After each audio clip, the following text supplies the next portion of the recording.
top 3 restaurants in LU kapag meron ka lang 24 hours to stay. And the first one is the Coffee Library. So first, dumating kami tanghali na and naghanap kami ng aircon. And also, this one is being recommended by my wifey because she tried it already before. Ito yung mga pagkain. Remarkable sa akin yung beef salpicao, tapos tong kare-kare. Sa pasta, sakto lang. And then, na-enjoy ko din yung area ng coffee shop.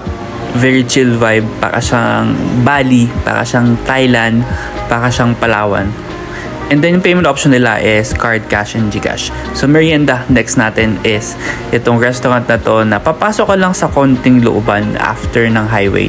And banana loaf, masarap siya dahil isa lang in order ko dahil gusto ko talagang malaman dahil fan talaga ako ng banana loaf and kahit malamig or mainit yan, walang problema. And yung consistency and flavor, ang sarap. Try nyo yung banana loaf nila. Next stop namin is Eliao, frozen yogurt shop. So ito yung parang nakita ko lang na yogurt shop doon na nasa highway ha. Hindi ko sure.